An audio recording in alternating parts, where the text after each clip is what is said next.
TikTok, time to rock. Good evening, good morning, good afternoon to everyone who's watching from all over the world. I am your friendly neighborhood philosopher, David Wood, and with me now is once again the author of the Quran. That is his name right there.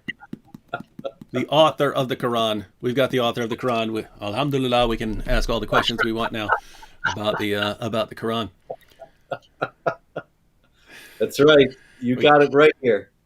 We got a comment saying it appears that Robert sleeps in suits. Well, yeah, but I'm not sleeping now. I just woke up. Yeah, you should just get a suit tattooed on your entire full body tattoo of a suit. That's what this is. Yeah.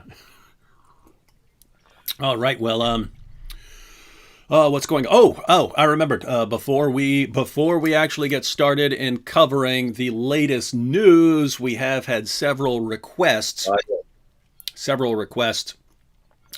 for the counter on the Ramadan Bombathon. The Ramadan Bombathon. Everyone heard of this over the years? I've made videos called the Ramadan Bombathon, especially during the ISIS years. You remember how bad those years were, Robert? Oh yeah, very vividly. Yeah, so we had all those years of ISIS, and then the body counts were just skyrocketing for Ramadan those years. I mean, people blowing up, Muslims blowing up other Muslims' mosques and things like that. It was just endless. And keep in mind, there are plenty of people around the world who are willing to wage jihad, but many of them believe that they have to be ordered by a caliph or a leader to do that sort of thing. You want to break that down for us real quick? Yeah, the caliph is the sole authority for all Muslims around the world, according to classic Sunni Islamic theology and law. And there has not been a caliph since 1924, but this was and remains for many the potency of the appeal of ISIS, that they claimed to be the caliphate. And 100 Muslims, I believe it was 30,000 Muslims from 100 countries went from all around the world to Iraq and Syria to join ISIS in its heyday, because they believed that this was the caliphate and that they needed to obey the caliph. The ISIS group that is now quite active in Africa and elsewhere still claims to be the legitimate caliphate, although it does not control any significant expanse of territory the way it did in those days. And so when the big difference that having a caliph makes is that only the caliph in Sunni Islamic law is authorized to declare offensive jihad. Without a caliph, every jihad is defensive. And people still don't grasp this. It's really not a hard point, but nobody ever gets this. Osama bin Laden in the 90s, when he declared jihad against America, he listed all these atrocities that America had supposedly committed. People don't understand. He wasn't just listing grievances to get people mad and stir them up to join his group, although that was certainly part of it. He was explaining why his jihad was defensive and thus justified, because without a caliph, you can't have any offensive jihad. So the infidels have to do all these terrible things to kick in your jihad. That's what he was doing. And jihadis to this day constantly they give us long lists of grievances because this justifies their jihad. But when ISIS was up and rolling and controlled a territory larger than Great Britain at its highest peak in Iraq and Syria, many Muslims believed that that was the caliphate. And so they had no compunction about offensive jihad attacks. And they didn't feel like they had to even list grievances or situate their attacks within the context of the infidels' atrocities, because the caliph was right there telling them it was time for offensive jihad. And so, guys, as Robert was pointing out, a lot of people don't understand this, and especially people in the media and politicians and so on don't get this. According to Islamic scholarship, generally, it's the caliph. It's the caliph who has to call for offensive jihad, meaning, hey, we're going to go around and subjugate the entire world in the name of Allah. But you do not need a caliph for defensive jihad, and thus people in the past, whether they're launching terrorist attacks or whatever, they have to claim that it's defensive. So it's, hey, it's in response to what you guys are doing that I'm doing that. Whereas once you have a caliph, then you're good to go with the offensive jihad. But the really, I mean, the creepiest part of that is there were all these people in all these countries, and they were just waiting. They're waiting. They're totally willing to slaughter in the name of Allah. They're waiting for the call from the leader, and they were already there. And so, how did all of these people in all of these different countries get like this? Because Robert, when we hear about when we point out that there's been a terrorist attack carried out in the name of Allah, it's what about IRA terrorist attacks in Ireland, or what about Anders Breivik, or what about the KKK? These are all very localized groups that are focused on some specific issue, or they're just sort of random nut jobs like Anders Breivik. But when someone says, "Hey, let's terrorize," you don't see people from around the world all going and gathering to that group, rallying around that cause because they all have the same ideology. You just don't see that anywhere except right here. We did get a. Oh, go ahead. Did you have something to add there? That's what gives the lie to all the moral equivalence arguments. Mm-hmm. That people say, well, they're Christian extremists and extremists in every religion. And yet you're absolutely right. The KKK was not really, people say it was a Christian group, but no form of Christianity actually teaches the racial hatred that the KKK taught. And it's the same thing with the IRA. The IRA was about independence for Ireland, and the Catholic Protestant split was just because Ireland was Catholic and England was the UK was Protestant, and so the whether you wanted to be Ireland to be part of the UK or not fell out along religious lines, but it was not a religious conflict, and consequently you didn't have Catholics and Protestants flocking all over the world into Ireland to fight, and you didn't have Christians of all kinds going to join the KKK. The theology in both cases was either non-existent or extraneous and had nothing to do with actual Christianity. And in Islam, we're talking about mainstream ordinary Islam when we're talking about the caliphate and how only the caliph is authorized to declare offensive jihad, but anybody can declare defensive jihad if the infidels are acting up. That's standard Islam. And so it's not in the least surprising that millions of Muslims around the world would act upon that. Mm-hmm. So let's go ahead and bring up the tally. And it's weird because on the one hand, compared to the ISIS years, you look at this and say, wow, things are much better now. Right. But here we have the Ramadan Bombathon scorecard from 2022. And the religionofpeace.com started this years ago, and it was meant to be a response to the claim that whenever there was a terrorist attack, it would be, but there was Anders Breivik, and there was this other terrorist attack by this group in the 80s, and so because there have been other terrorist groups and terrorist attacks carried out, therefore there's not a problem in Islam. It's the same thing. So what the religionofpeace.com started doing was keeping a scorecard during Ramadan.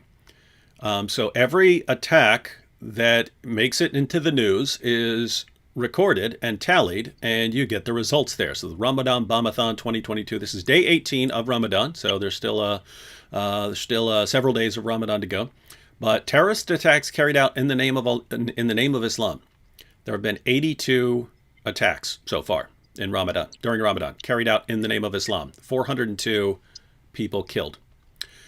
In the name of all other religions combined. In the name of all other religions combined. So someone's saying, hey, I'm killing you because in the name of Jesus or something like that. 0 and kills 0. And then of course he added this score for right wing or anti-Muslim extremists. So that was added because of Anders Breivik. And you got 0 and 0. And so it's the same thing every single Ramadan. Occasionally, you'll have an attack carried out by someone else in the name of some other religion. So you might end up with like one or maybe two kills or something like that in the name of all other religions combined. But keep in mind, this is extremely low compared to 2016, 2017, when you were getting way, way, way, way more kills because you had offensive jihad going on. But the scorecard always looks like this. The number of attacks carried out in the name of Islam always, always, always massively dwarfs every other religion in the world combined. And you'd think that in a sane world we would ask why, but you're just not allowed to do that. If you ask why, then you must be some sort of racist, Islamophobic, hate mongering bigot. But now we're going to go to some news. But before we did, one comment, Robert, for you. I said, Robert Spencer. Robert Spencer, you should be ashamed for writing so many hate-filled verses in your book, particularly given that 1.8 billion people follow it. Shame on you, Robert, for foisting this book upon the world.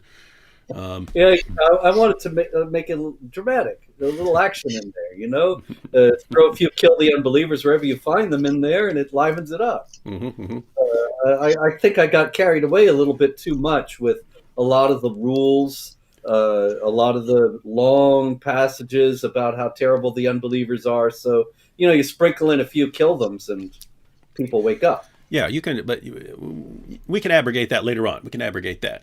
We can abrogate. We can abrogate all that stuff. Oh, before you jump into the news, Robert, could you scoot slightly towards your right? You're just a bit off center here. All right, we're good. And I actually know this time that there has been some jihad because I've seen some of the stories about some of the jihad, and I'm aware. I made a video about the riots in Sweden and so on. So I know there's some stuff to talk about, which is shocking because it is Ramadan. It should be the most peaceful month of the year.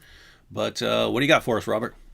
Well, actually, in line with that Ramadan is the most peaceful month of the year, a mosque should be the most peaceful place on the planet because it is the center of the religion of peace. Consequently, it is the most peaceful place that can possibly be imagined, the place where the worship is carried out of this peaceful religion. In any case, I mention this because one of the stories is out of Israel that there is a lot of unrest right now about the Al-Aqsa Mosque or surrounding the Al-Aqsa Mosque. And there have been photographs widely distributed, you may have seen them, David, of Muslims bringing rocks and large stones into the Al-Aqsa Mosque and other things. I saw a wheel in there and all kinds of things that they are using to throw at Israelis. And there have been quite a few people injured. This is following, of course, the jihad terror attacks where people were killed in Israel in a quick succession of several jihad terror attacks. Now, the thing about it is that I have seen several well-meaning people write about how these jihadis are desecrating the Al-Aqsa Mosque by using it to store their weapons, using it to store their rocks, and so on. And this demonstrates that they don't really know what a mosque is for. A mosque is a center of Islamic activity. And what is the greatest of all Islamic activities? According to a hadith, Muhammad says the greatest deed is jihad. And jihad being warfare against unbelievers and not just giving people a hug and getting your kids to school on time.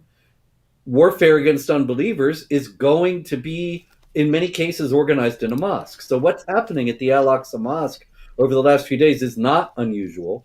And over the years at Jihad Watch, there are many, many more, but here are just a few. In Kenya, a few years back, police raided 2 mosques in Mombasa, found grenades and ammunition. In Russia, an imam was arrested. Weapons and explosives were found in his mosque.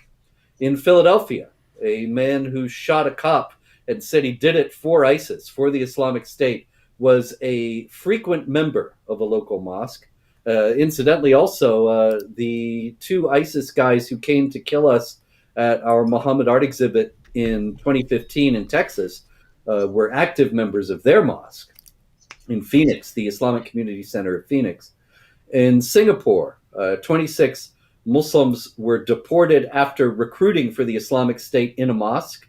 In Afghanistan, there are many stories, and one in 2019, weapons, mines, and bombs were found stored in a mosque.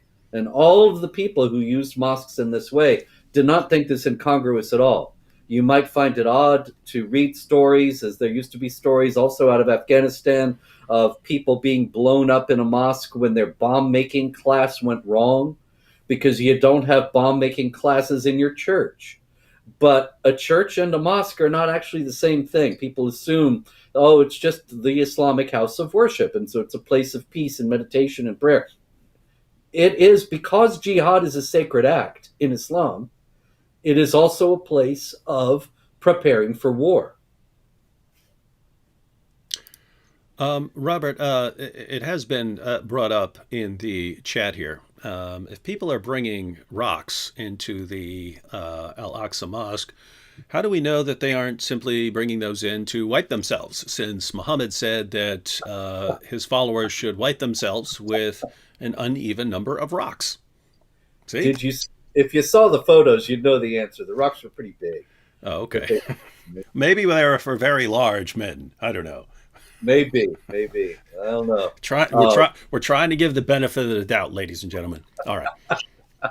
It's very clear. In all seriousness, I know this. The whole question is in jest, but I should note that it's quite clear what was being done here, because there were men obviously dressed in order to commit acts of violence. They had their faces covered. They had their heads covered. The slogans with the bandanas, with the Hamas slogans and the other slogans, all of which are Islamic, and they're draped in the flag of the Shahada, or the Palestinian flag, and they're holding a bunch of rocks and standing in the mosque. So their intentions were clear. Hey, I have a little. I don't want to eat up our time here, but I do have a little side story. I don't think I've told this anywhere.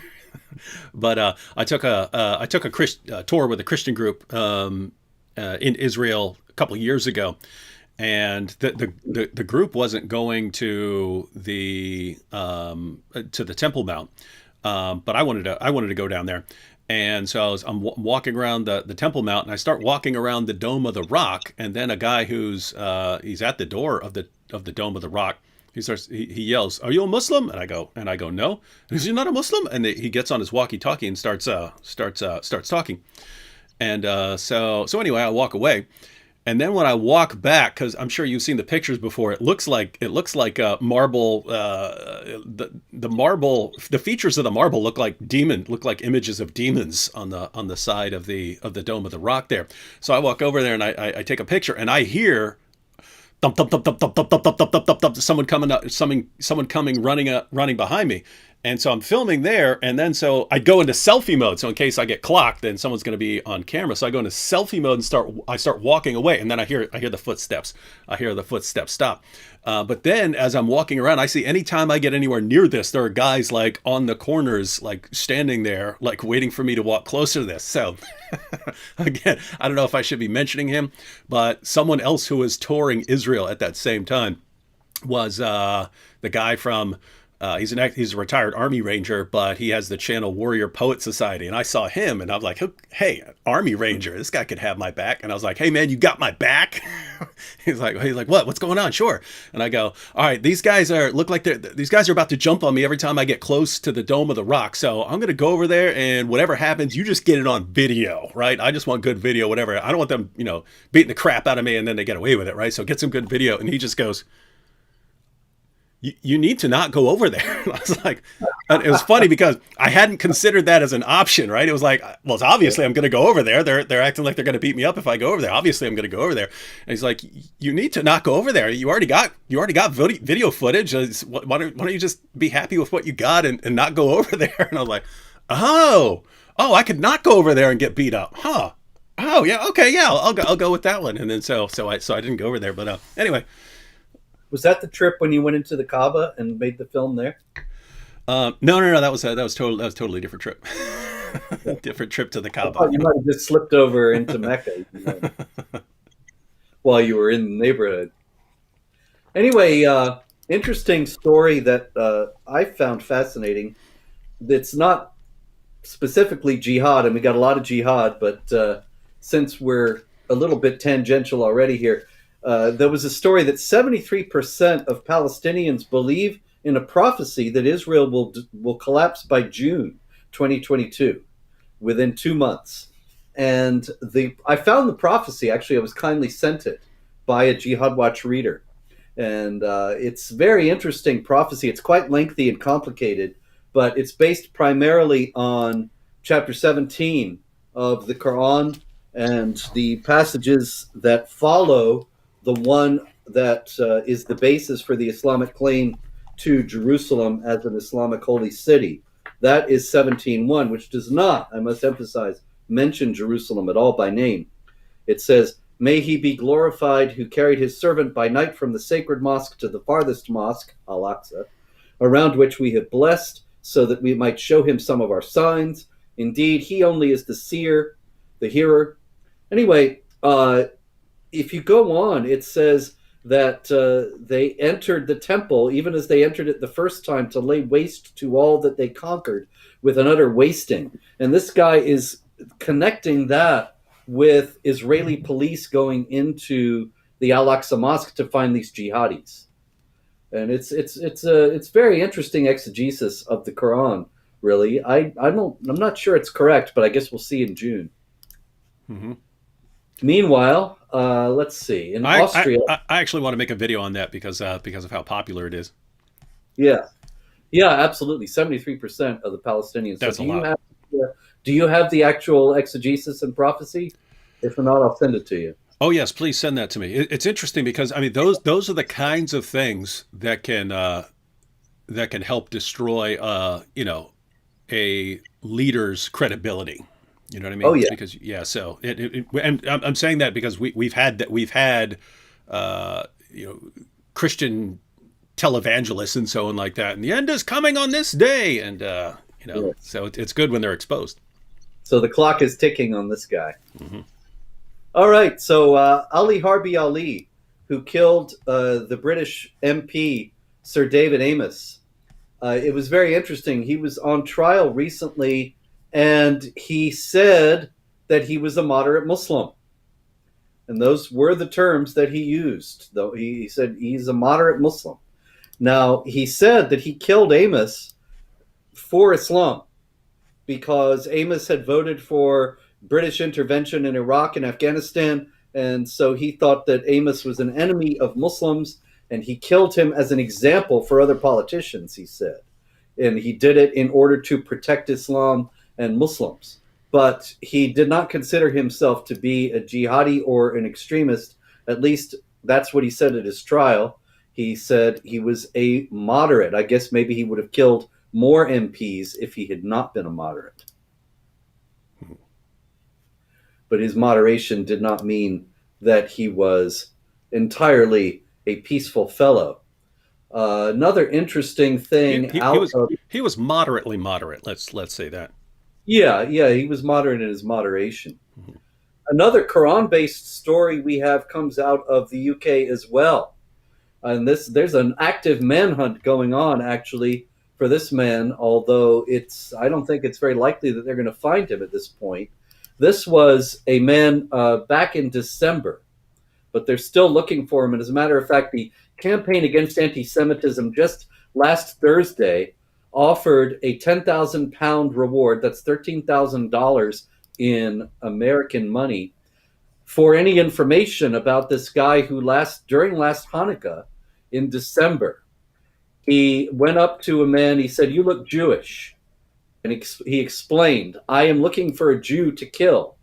And as it happened, the man that he confronted was Jewish. But when somebody says, "I'm looking for a Jew to kill," many people will then deny that they are indeed in the group. And so this guy did that.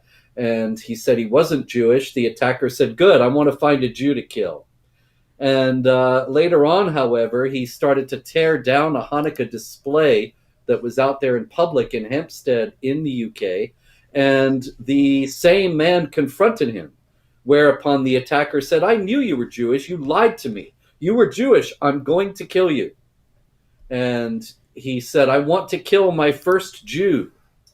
Now, where did somebody get the idea? By the way, the witnesses say it looked as if he was Somali, this fellow. And where did he get this idea that he had some responsibility to kill Jews? Could it possibly have come from the hadith in which Muhammad says, "The last day will not come until Muslims kill Jews, and Jews hide behind stones and trees, and the trees cry out, 'O Muslim, there is a Jew hiding behind me, come and kill him.'" Now, that's a very extraordinary statement, really, because the last hour will not come until Muslims kill Jews. So Muslims can help to bring about the end times and the consummation of all things by killing Jews, according to this hadith. And it does seem as if this gentleman in Britain was operating according to those assumptions. And that's just a really really horrible state of affairs, because you would hope that as time goes on, that you know the Muslims surrounding Israel realize, okay, we can't win by defeating these guys and so on. So let's just, hey, let's all agree to disagree here and try to move on with our lives, and let's all just try to get along as best we can. But when you have an ideology saying, hey, in order to bring about, don't you want to bring about the end of the world? Well, if you really want to bring about the end time so you can go to paradise and get all your virgins and so on, you have to keep slaughtering this one group. And so, yep, pretty bad. And if it were any other group in the world, if it were any other group in the world that said, hey, in order to bring about the end times, we have to go on a killing spree against this other group, you'd be allowed to talk about it. But since it is Islam, then you can only talk about it if you're a hate monger and a racist. There you go. And also, since there's so much anti-Semitism that is not Islamic, people are less sympathetic because the targets are Jews. That's a shame, but that's the way it is. All right, in Austria, there was a man in Vienna distributing Bibles and other Christian literature, and he had a shirt on that said, "Christ is God," in Arabic, which, of course, you might understand might be a red flag to a certain demographic. And one Mormons. So one of the members of this particular demographic came up and began to chased him down, and began kicking him in the middle of Vienna. He was in such a rage over his "Christ is God" t-shirt. In India, there has been quite a lot of unrest, and a very interesting story of a man, a Hindu, who had Muslim neighbors, good friends, and there had been escalating violence in the area. And so this Hindu gentleman went to his Muslim neighbors, and he said, "As I heard of violence escalating during the Ram Navami procession, a Hindu procession, in another area of Khargone, I told my neighbors to lock themselves safe in their houses. I also closed the doors to protect my family. But later, these same Muslim neighbors joined the rioters and led a mob attack on my family." That's what the man said, and there is abundant precedent for this. Just as there is abundant precedent for the rocks in the Al-Aqsa Mosque, there is abundant precedent, and I have stories going back years from Jihad Watch, of people's friends and neighbors who are Muslims murdering them. This is not to say that every Muslim who is friendly with a non-Muslim and has a non-Muslim neighbor is suddenly going to turn on them and kill them.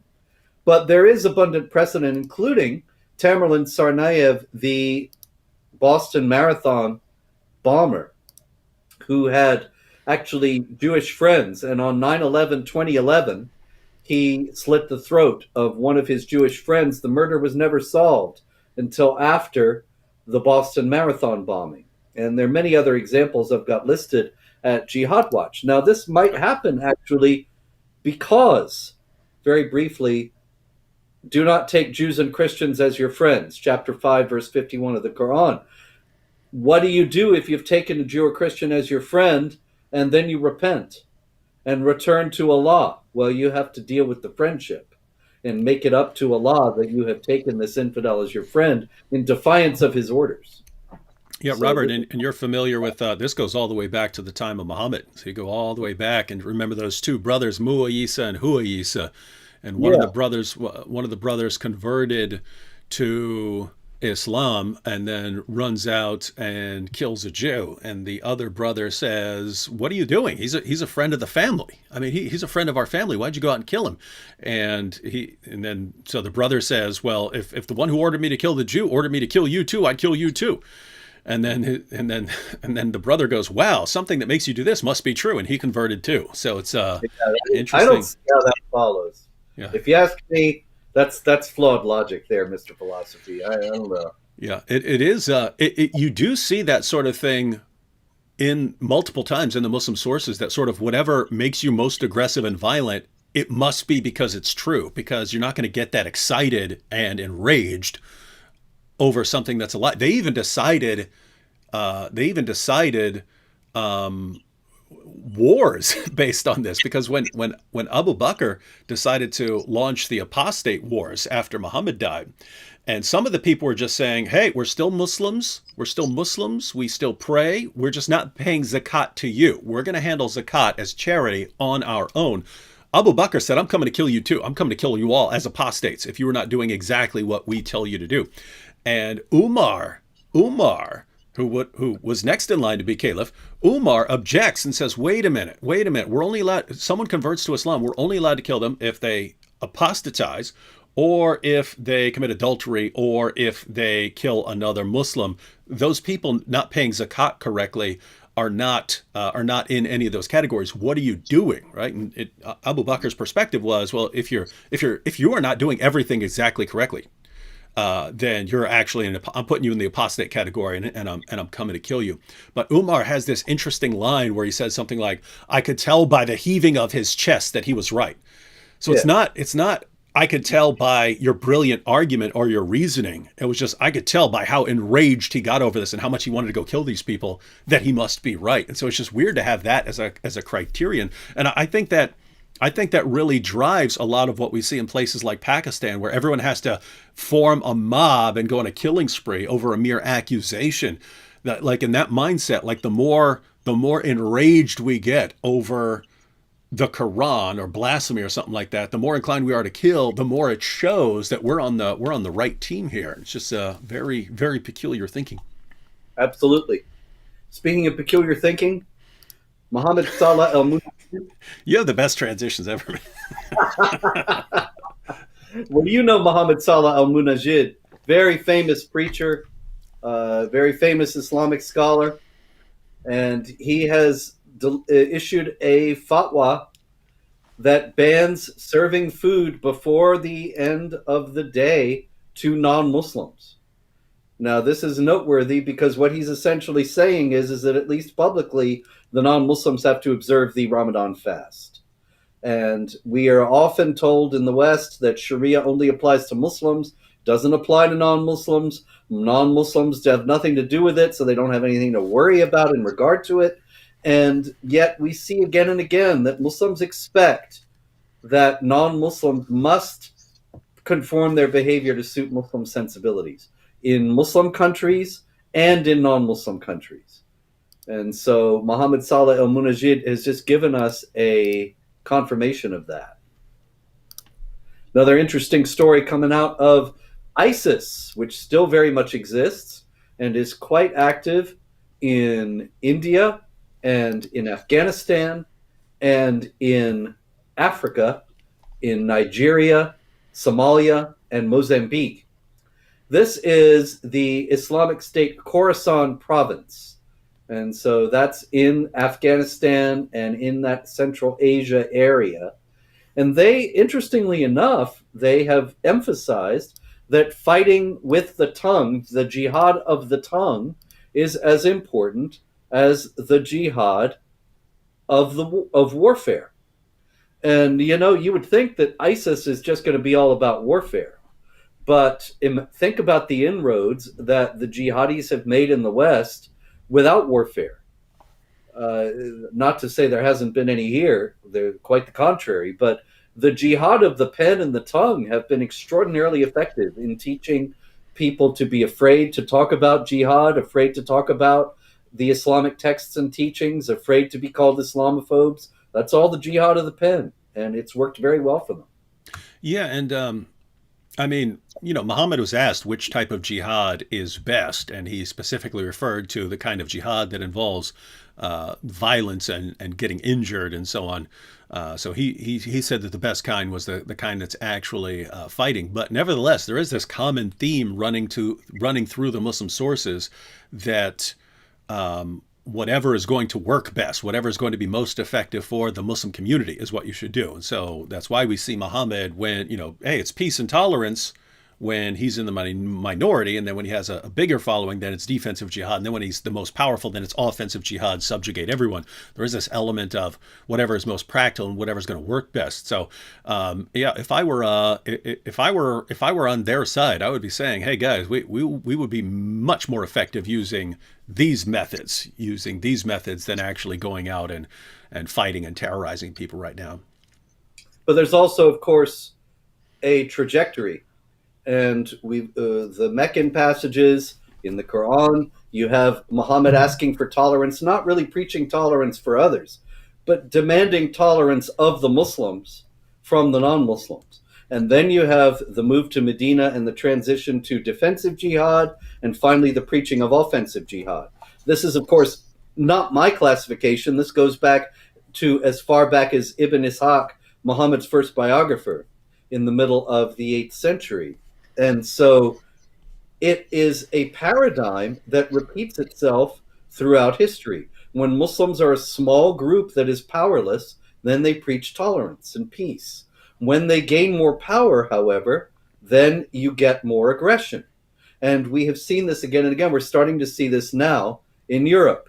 And the story out of Greece is an illustration of that, where in the middle of a church in Athens, there's video, and I have the video up at Jihad Watch. It's all over Twitter. Middle of the church, the choir is singing away.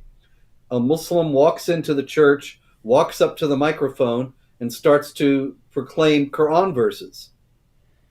And he's immediately, two guys in the choir grab him and lead him out of the church. But this is a kind of aggressiveness that we're seeing increasingly. I have given you stories over the last few weeks, particularly out of France, of Muslims going into churches, starting to yell Allahu Akbar, or leaving. The guy left an IED in a church in France that I mentioned last week, I believe. And now this guy is going in and proclaiming Islam from this church in Greece. This is a kind of aggressiveness that is new from the migrants in Europe. And we didn't see it just a few years ago. And I think that as they get to be more numerous in Europe and more powerful, then we're going to see more and more of this. Yeah, and it's those three stages of jihad where peace and tolerance when you're in a minority, claim victim status, that sort of thing. Then once you're strong enough to fight, then you can wage defensive jihad. And then once you're the most powerful force, you subjugate everyone else and impose Sharia on them. We've not only seen that going on for 14 centuries. I tell people when I describe this, I say, pick a country anywhere in the world. Don't tell, and I say, don't tell me what the country is, just tell me the percentage. Just tell me the percentage in the country. And I will tell you exactly what's being proclaimed about Islam in that country. I can tell you exactly because it always fits. And just to be clear, ladies and gentlemen, so that no one misunderstands, I'm not saying that if you know another Muslim student, or you have have a Muslim neighbor or a Muslim coworker, and if that Muslim tells you that Islam's religion of peace, that person's lying. I'm not saying that at all. That Muslim probably believes that, right? Your Muslim friend in college probably believes that Islam is peaceful and tolerant. This goes up to their leaders. Their leaders tell them, their scholars, their sheikhs, their imams tell them what they're supposed to believe in that context. and so they're just doing it. But the problem is once those numbers change, their sheikhs and imams start teaching something very different. Hmm. And so a lot of it is on the infidels for not being aware of this and not making preparation for it in their own countries. And I've got a few dumb infidels stories Dumb. this week. We could do a Yeah, show. We could do an entire show called "Dumb Infidels." yeah, absolutely. There's always dumb infidel stories. I really should start a dumb infidel section at Jihad Watch. Uh, Here we have a story out of Vienna. This is an Islamic State jihadi, an ISIS terrorist who was recruiting people for ISIS and fighting for ISIS in Iraq and Syria. Then he goes back to Vienna, to Austria, and starts recruiting for ISIS there. But he gets a job as a security guard at the at the Vienna Austria Center, Vienna.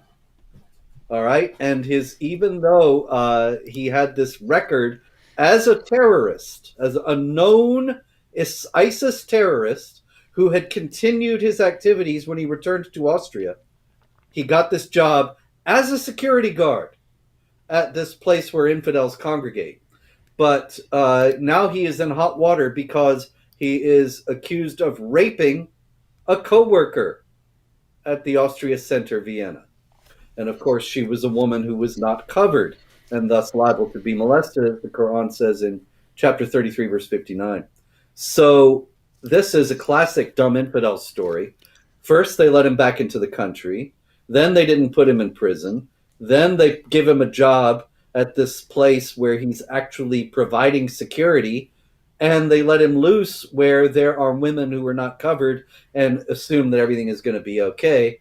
You could have predicted everything that happened, but of course, nobody in Austria dared do so. It would have been Islamophobic. Yeah, there. I mean, it seems. I mean, this guy only got into that position through like multiple layers of stupid. I mean, you could understand someone being stupid in like one way, but it's like it's like for this guy to get in a position to rape that woman at that place. It's like there are all these gates of stupidity that have to be opened for him, and they're just, oh, here's another one. Oh, hey, come on in here, ISIS recruiter. Hey, come on, yeah. We'll put you in charge of everything. Blah blah blah. Wow. That's it. All right, here's another dumb infidel story out of France. And this is, I think this guy's name is in this story, if I'm not mistaken. Um, I can't find it right away. In any case, oh yeah, Majdi Mustafa Nema. And he is another ISIS guy who is actually accused of torture and crimes against humanity while he was in Syria. And not only did the French give him a visa, but it was a visa for the Erasmus Plus program, which is for foreign students to come and study in France. And I think what on earth do they think he's going to study in France? Beheading? He's accused of crimes against humanity, but that does not stop him from getting issued a student visa. And so the French, now, of course, he's accused of torture and war crimes, and he's in all kinds of trouble because people have found out. But if he had laid low, he might have just gotten away with it and been able to wage jihad in France. Yeah, they're. I mean, my goodness, what do you got to? What do you got to? What do you got to do? I mean, if crimes against humanity, I mean, the Babylon Bee is banned on Twitter. You know what I mean? It's like, in fact, one of the guys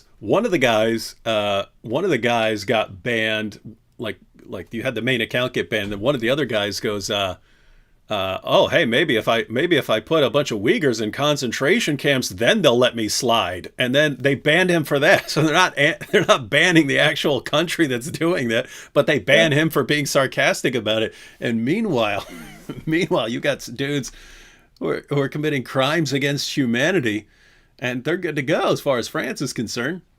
Yeah. Would it be Islamophobic to Wow. to keep it up? That's by the way, that's why all that jihad of the pen and jihad of the tongue and so on are so effective. Is you can just if you really are successful with this talk of Islamophobia and making people cower. I mean, keep in mind, I mean, the grooming gangs in the UK and everything else that's happened that people get away with for so long. It's all because people get in this state where they're scared of being an Islamophobe, and once the entire population becomes especially the people who are in positions of power and authority, once they become terrified of being called a name, being called an Islamophobe or something like that, looks like you can literally get away with murder, rape, gang rape, torture. You could get away with all that. No one's going to lift a finger because we don't want to be called. We don't want to be called names. That's right. I got a story like that out of Iowa. Iowa Congresswoman Cindy Axne. She recently aroused a bit of controversy because she was criticizing Christianity and said they use it like a weapon and it's painful to watch because they have weaponized religion. And so that's all very well. She was talking about Christianity, and then she put on a hijab and visited the Islamic Cultural Center Bosniak of Des Moines in Iowa and happily posed for pictures in her hijab for an iftar meal. It Smart. never seemed to occur to her that if you really want people who've weaponized religion, Muslims are past masters at this. And to say that she's upset with Christians for weaponizing religion, but go to the mosque completely uncritically and without any hesitation, indicates the power of this whole Islamophobia narrative.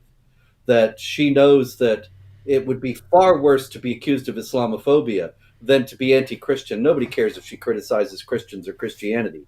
But if it comes to criticizing the hijab when it's forced upon women, or criticizing the brutalization of women who have declined to wear the hijab, she wouldn't dare say a word. That would be Islamophobic.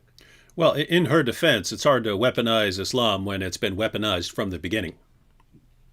Yes, indeed. It's not as if it's anything new. That's for sure. Uh, oh, here's a great dumb infidel story out of Canada. I can't believe this, really. I couldn't believe it. You won't believe it. But I had the picture. I took down the picture because I take the pictures down after a couple days, but you can click on the links and you'll see the picture. The Liquor Control Board of Ontario in Canada has been advertising for Ramadan. Nice. And so they they had this very nice full color ad with all these various liquors you could buy for Ramadan. Sweet. And a lot of people pointed out in the comments, well, they probably know their customers. They probably do actually have a lot of Muslims who buy liquor, and they didn't realize that it's against the law. And that may well be, because in Islam, the observance of the prohibitions and the various commands is generally predicated on whether or not you get caught not doing it. And if you cannot get caught, then you're okay and pretty much can do whatever you want. It's a matter of external appearance more than anything else. All right, we have quite a lot of violence. When you were talking, and you're quite correct, of course, that there's far less, but when you've got 402 dead over Ramadan, that's quite a few individual acts of violence. In the Democratic Republic of Congo, there were jihad raids on 2 villages. Many people, of course, had their throats slit in accordance with Quran 47:4. When you meet the unbelievers, strike the necks.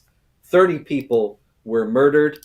In Nigeria, there have been several raids, as there are practically on a daily basis.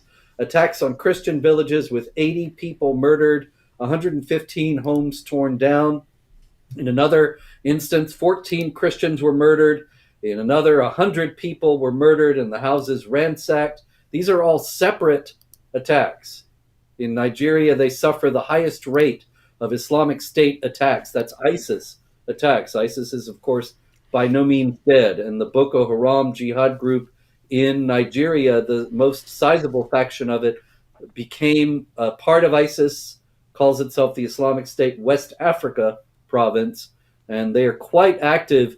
The government, which is under the authority of the president Muhammadu Buhari, doesn't do anything to stop the jihadis, and there are increasing charges that they are on their side.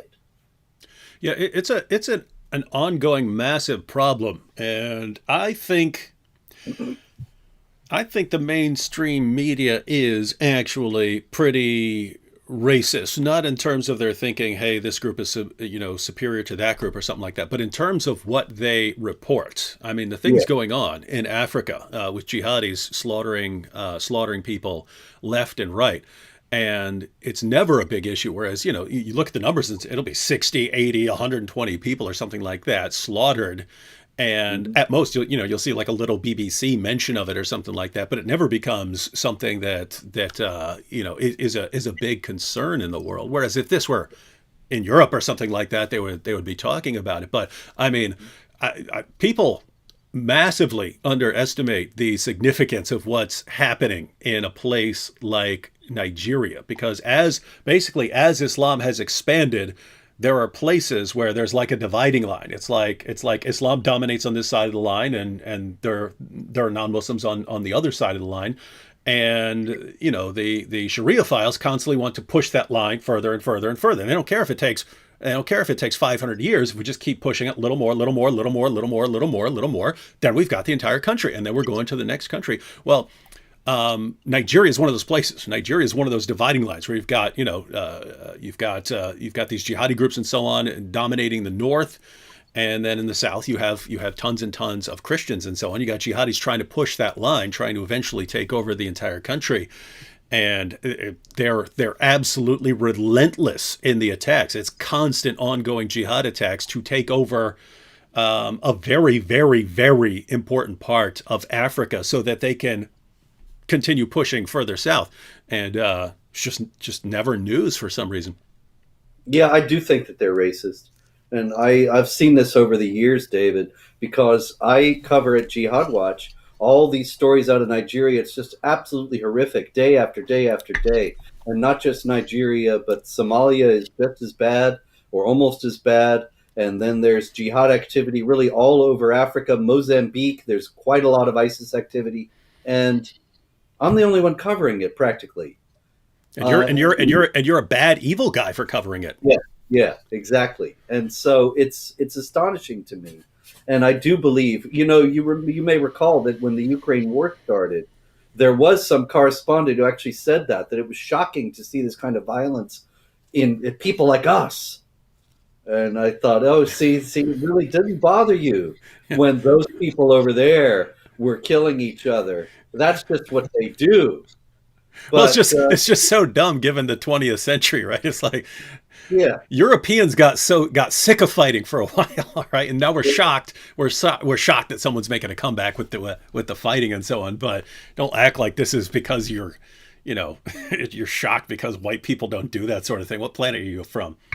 yeah, and it's not racial at all. It's ideological. Mm-hmm. It happened in Europe in the 20th century because of a couple of murderous ideologies, and it happens in the Islamic world because of a murderous ideology. Mm-hmm. And so, of course, I guess a lot of the problem is everyone's resolutely ignoring that murderous ideology, and so they have to ascribe the violence to something else. All right, I have all this time, and we're almost out of time, and I haven't said anything about Sweden. But I know Ah, you mentioned you had made a video about Sweden. I got a few stories here about it. Of course, the Quran burning, I should emphasize, did not actually happen. All this is going on, all these riots for days, and police cars getting burned, and people destroying things and screaming Allahu Akbar. It's all happening because there was going to be a Quran burning. It didn't actually even happen. But it's just like people getting killed on rumors of blasphemy in Pakistan, which happens on an alarming basis. This is designed to frighten people into not even daring to plan such an event ever in the future. yeah, and it's I think it's I mean, all the people who are total cowards, they're already scared. They're not going to do anything. So the violent riots aren't exactly going to help that situation. But basically, someone who would publicly burn a Quran is either like a diehard proponent of free speech. He's trying to let you know, hey, you need to understand, and I will do this as many times as I have to, but I'm going to make you understand that I'm allowed to do this in this country. I know I couldn't do that somewhere else, but you're in this country, and I need you to understand so that the world can move forward that you cannot stop me from doing this in this country. So there's that. But and then there's someone who, for political purposes, would say, I'm going to do this because I know they're gonna riot, and then I can point out how they can't handle free speech. They're going to prove my point for me instead of me just saying, hey, they can't deal with freedom of speech. I'll just do something, and then they'll riot, and I'll say, you see, I kind of told you. And so it's just amazing that. In my video, I explained this. I was like, imagine a world where someone shows up to burn a Quran and you just ignore him and you say, hey, this is Ramadan. We don't care. We don't care about the haters and stuff. Then like everyone would be like, wow, that guy's wrong. You guys are right. Instead, it's, we'll burn everything. We'll burn this entire country to the ground. And it's like, yes, you can make people scared, but it's not real respect. It's not real respect. You're just. But it doesn't get what you want. You didn't get the Quran burned. I'll close actually tonight with one story that's like that. Side note: I'm pretty sure the dude will be back. That's my prediction. Yeah. Pretty sure that'll be back. Yeah. Good. Out of Malaysia, this writer Uthaya Sankar, he allegedly wrote a Facebook post insulting Muhammad, and Malaysia being a Muslim country. He spent the night in jail, and he said, I have learned my lesson. I will keep away from Islam and not write anything about Islam in the future. That would be the best. Mm-hmm. And so this is why they do this. Violent intimidation works. It does. Well, it works. It works until you get down to the people like us, and then. But of course, I'm shot at and poisoned, and I'm still, I'm still doing it. So that's what I mean. So it gets down to you can only push around so many people, and then you get down to the people who the tactics don't work on them anymore, and then you can't figure out what to do because the only tactics don't work on them anymore. So you either have to kill people like us, or you need some sort of new methods. But it's just weird. Over the years, I've seen that like death threats. They started sending me death threats years ago, and like after like thousands of death threats, that they'll still send me death threats. It's like you haven't figured out that is not how to get your way here. But it's like, no, we must do it. That's what we've been trained to do. That's what worked. That's what works. That's what works. Weird stuff. Yes, sir. Well, there's plenty more as always, but I see that our time is up. Yep, looks like we will have to be back for more Jihad next week, as Ramadan will be. At least we've made it halfway through Ramadan, and it's just weird when I look at all of those dozens of terrorist attacks and hundreds of bodies, and I'm thinking, wow, so much better than previous years. It's like they've set the bar so low. Right, that only 42 people killed. Yeah, only that many people slaughtered in the name of Allah. It's the world's getting so much better. Anyway, thanks for keeping everyone updated, Robert. And as usual, ladies and gentlemen, what's that? Thank you, David. Mm-hmm. As usual, everyone, get a copy of The Critical Quran. Robert and I are very soon going to do a live stream where we actually go through some of the Critical Quran. Get your copy. Well, you still have to pre-order, but get your copy. The link is in the description box, as well as a link to the history of Jihad. You definitely need those if you want to understand what's going on in the world today and what's going to be going on in the near future. You definitely need to have both those books. All right. Well, until next week in Jihad, this has been This Week in Jihad.